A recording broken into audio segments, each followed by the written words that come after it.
new here, welcome. My name is Cameron. I'm a licensed aesthetics instructor and licensed esthetician and the owner of Lash Queen Beauty Company in Greensboro, North Carolina, a lash and aesthetics retailer.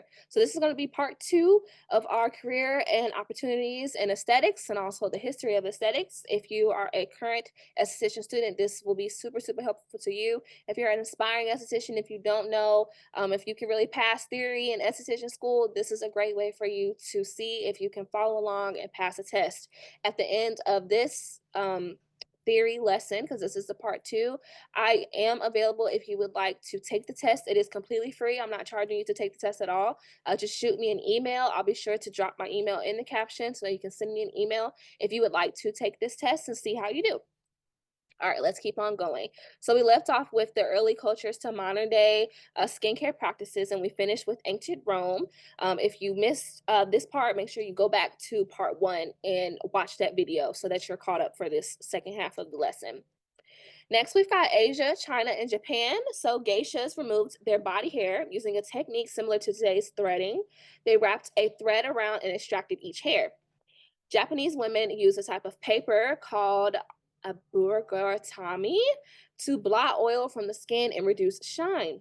Chinese women mix rice with water as a toner and use turmeric as a main ingredient in their facial masks to prevent wrinkles and skin discoloration. Recipes for masks and creams using crushed pearls, ginger, ginseng based on plants date back to thousands of years. So, a lot of this stuff we still use today. Geishas are used for massage and to pull your muscles, prevent wrinkles, and these are things that we carry at Lash Queen. So it's just so amazing how aesthetics has grown over time from these ancient cultures to now that we still use them. Then we have Africa, of course. Since ancient times, Africans have created remedies and grooming aids from the materials found in their natural environment, such as roots, berries, and clay, often adorning themselves with a variety of colors to blend into their environment for hunting. So, makeup, hello, camouflage makeup, all of these things stem from an earlier culture. Then we have the Middle Ages. Healing, particularly with herbs, was largely in the hands of the church. Pale skin was a sign of wealth and status. Women wore colored makeup on their cheeks and lips, but not on their eyes. And bathing was not a daily ritual, but those who could afford them used fragrant oils. Then we also have the Renaissance era, where women completely shaved their eyebrows and hairline to show a greater expanse of forehead for a look of greater intelligence. Fragrances and cosmetics were also used, although highly colored preparations for lips, cheeks, and eyes were discouraged. During the mid 1500s reign of Elizabeth I, men and women used lead and arsenic face powder to adorn themselves, which we know had to have go left because arsenic is literally a poison, but they didn't know that back then. So okay, then we have the age of extravagance. So Marie Antoinette was a queen of France from 1755 to 1793. Women of status bathed in strawberries and milk and used extravagant cosmetic preparations such as scented face powder made from pulverized starch. Lips and cheeks were highly brightly colored in pink and orange shades by crushed geranium pearls. And then lastly, small silk patches were used to decorate the face and conceal blemishes. So concealer, hello. Then we have the Victorian age. Modesty was greatly valued, and makeup and showy clothing were discouraged, except in the theater. Women used beauty masks and packs made from honey, eggs, milk, oatmeal, fruits, vegetables, and other natural ingredients to preserve skin health and beauty. Victorian women pinched their cheeks and bit their lips to reduce or to induce natural color rather than use cosmetics such as lipstick and rouge. I don't know why they biting their lips, because I just would have put some lipstick on, but maybe because they didn't know. I don't know. All right, you've got a check-in question. Which Greek word does the word cosmetics come from? And what does the Greek word mean? If you haven't already, be sure to pause this video, see if you can answer this question. The answer is the words cosmetics and cosmetology come from the Greek word cosmetikos, meaning skilled in the use of cosmetics. Hopefully you got that one. Number 7, in ancient Rome, what body therapies were provided for bathhouse patrons? Pause this video if you haven't already. Your answer to that should have been in ancient Rome, bathhouses provided steam therapies, body scrubs, and massages. Would you believe we still have bathhouses to this day? They might not be the same exact bathhouse, but you can go to a bathhouse and get a steam bath and all to this day. And then your next one, describe the facial mask women used during the Victorian age. Pause this video if you haven't already. And your answer to this is going to be during the Victorian age, women used beauty masks and packs made from honey, eggs, milk, oatmeal, fruits, vegetables, and other natural ingredients. So hopefully you got all those. If you didn't, go back and read that textbook, okay? Because these are type of questions that you will see in your chapter exams. All right, let's talk about the current and future state of the aesthetics industry. So each decade seems to have an inherently different look. Today, changes occur much more rapidly. Since life has become more fast paced and stressful, environmental assaults on the skin have increased. For consumers, anti aging is top priority. Continued growth in men's skincare as well, increased interest in vegan skincare and facial masks, especially charcoal and clay, along with the development of gluten free skincare and makeup products, are on the rise. Baby boomers, which are Americans born between 1946 and 1964, constitute the largest generation in U.S. history. They are the largest single marketing for skincare products and services. Plenty of opportunity for estheticians in newer settings such as lifestyle and retirement centers. So those people are aging and they need help with their skin. So it is such a great opportunity for estheticians to come in and offer those collaborative approaches where it's you do your routine at home and then you come see me on a routinely basis. Okay, really, really good for estheticians around this time. Then we have ingredients. So organic cosmetics growth and popularity. So new ingredients and therapies for wrinkles, skin cancer, and general skin health will continue to develop. Think of all the TikTok trends that you see. Cell and tissue protectants will continue to be sought after for anti-aging. Technology advanced ingredients effective for various skin problems include plant stem cells and peptides, antioxidants, and other vitamins are being used in different ways to affect the skin. Ingredients are rapidly changing as well as technology. So 20th century brought about tretinoin, retin-A, Botox, alpha hydroxy acids, and oxygen facials. Use of galvanic current, radio frequency, lasers, high frequency machines, and a myriad of sought after cosmetic surgery procedures. The interest in less invasive technology is here to stay. Device manufacturers will continue to innovate and improve existing technologies and create new ones. Every year I go to a trade show, there's a new technology advice for estheticians. So you have to stay up to date on these things. And it's always changing. Facilities and services. So the U.S. Department of Labor predicts rapid growth of full-service day spas and growing demand for practitioners licensed to provide broad range of services. Subspecialties such as aesthetics, massage, wellness, and women's fitness centers may be partnered with medical facilities. More estheticians as independent practitioners who make home, office, and hotel visits. Use your time in school to learn everything you can to craft your skills and consider your career options. So some more advancements in the aesthetics industry in the 2000s, popular procedures in medical spas like laser hair reduction, chemical peels have been huge, microdermabrasion and injectables, especially Botox, advancements in aesthetic procedures, so light therapies, now that we have a more thorough understanding of how light energy works, lasers, microcurrent, how that works with muscles and wrinkles, microneedling, dermaplaning, chemical peels, microcurrent, ultrasonic cavitation. You also have product ingredient delivery systems. So coming up with ways to really encapsulate that product and get it to penetrate the skin better. Those have also been a lot better. Device treatments to allow for better ingredient delivery. So not only can we figure out how to get the product to deliver better on its own, but there are also devices that help us to deliver products even better. And then lastly, anti-aging ingredients like a couple slides ago, it was talking about the baby boomers.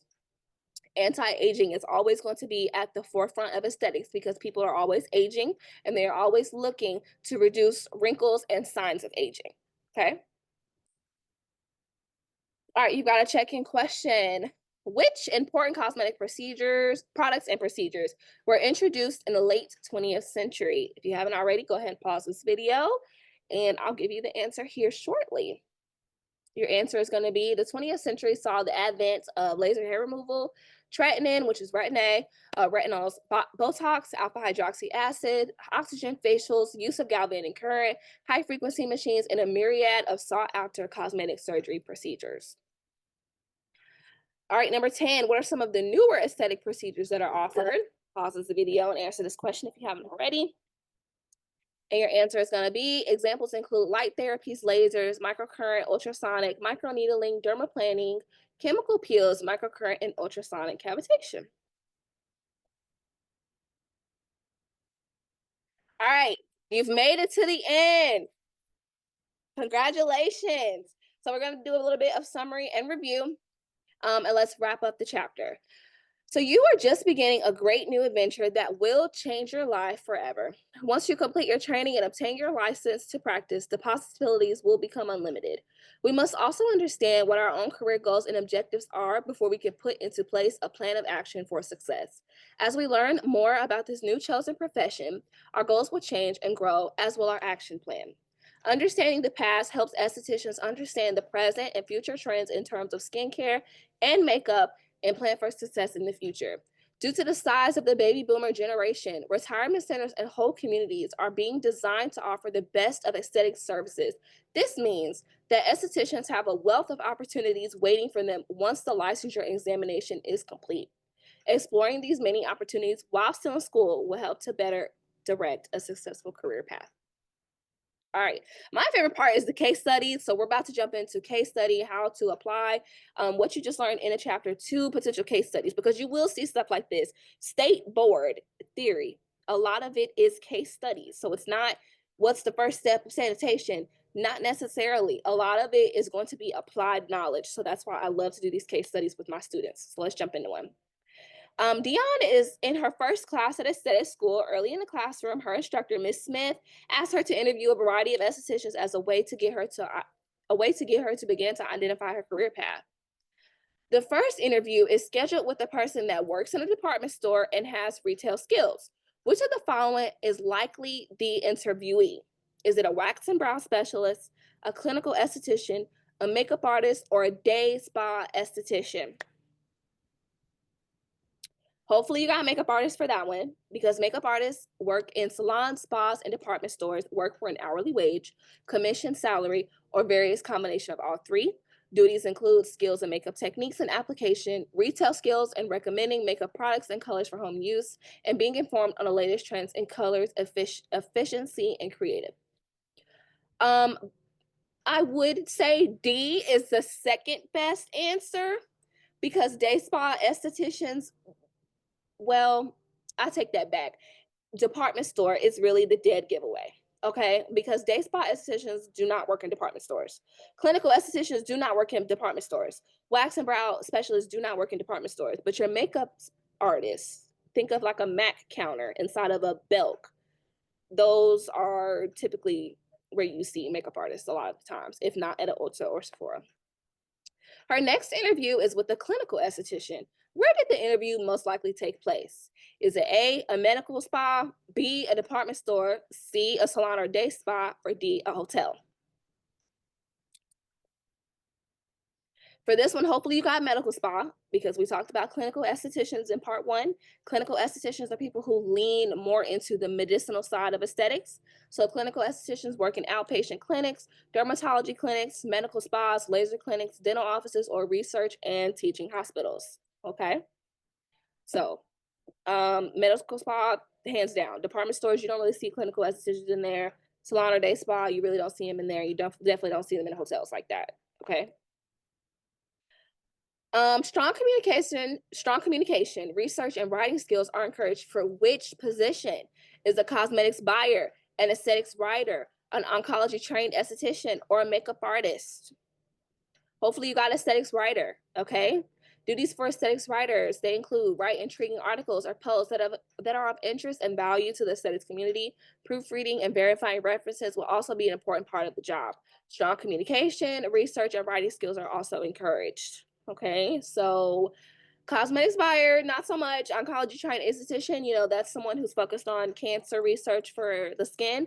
And makeup artist, why would a makeup artist need research and writing skills? Okay. Sometimes you have to just read through these questions. And number 4, while walking through the cosmetic aisle at the store, Dion thinks about what it would take to create the cosmetics. She should interview a what? Is it A, makeup artist, B, aesthetics writer, C, cosmetic buyer, or D, cosmetic chemist? Hopefully you picked cosmetic chemist. For estheticians interested in cosmetic chemistry and ingredients by creating new products and developing new technologies, okay? Because she's interested in what it would take to create the products, okay? So she's not going to be a makeup artist because they don't care about that. Aesthetics writer, not so much. She's more so working on topics and trends in the community that are that other estheticians want to read about. A cosmetics buyer, not so much. She just buys the product, reviews it.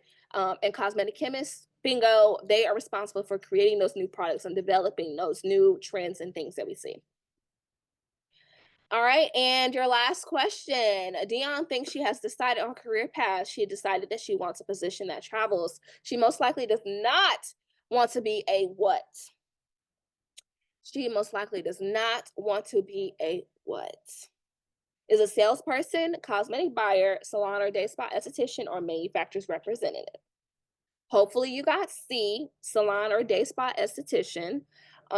They perform facials and facial massage, waxing and body treatments, applied both manually and with the aid of machines. Makeup services may also be offered. Other job duties may include laundry, confirming appointments, and follow-up calls to the clients that have come in for a treatment. Keep records of the services provided and the products clientele use. Behave pleasantly to our clients and be skillful at selling products and services. So if she wants to travel, manufacturer's representative is probably one of the better options. Cosmetic buyer and salesperson, even because we need those in so many different areas that she could be a travel esthetician and provide that. A salon or day spa esthetician are typically stationed where they are. A salon or day spa esthetician are typically stationed where they are, so they don't get a lot of opportunities to travel or things like that. Hopefully you got all of those right from the case study. If not, go back and read over that chapter. Okay, it will be very, very helpful to you should you decide to go ahead and take the exam for your chapter 1 in aesthetics. So I hope this has been helpful to you. I hope that we did have a chance to hit all of these learning objectives. Now, what you learn in school, this is not a replacement for aesthetic school. My theory videos are not replacements for aesthetic schools. They are simply just a way for you to get ahead in your curriculum, read ahead, and to already be better prepared for what you are going to be receiving in aesthetic school. I hope this was helpful to you. If you're an aspiring esthetician or if you're an esthetician currently and you would like to take this chapter exam, feel free to email me at Cameron@thelashqueenbeautystudio.com. I'll be sure to drop that in the comments. If you'd like, I have several versions of this exam that I'm happy to send over to you so that you can test your skills and test your knowledge and see, one, is this something that you want to pursue? Is aesthetics something that you actually want to pursue? And two, how'd you do so far with this chapter? Thank you guys so much for watching, and I hope I see you in the next one. Bye.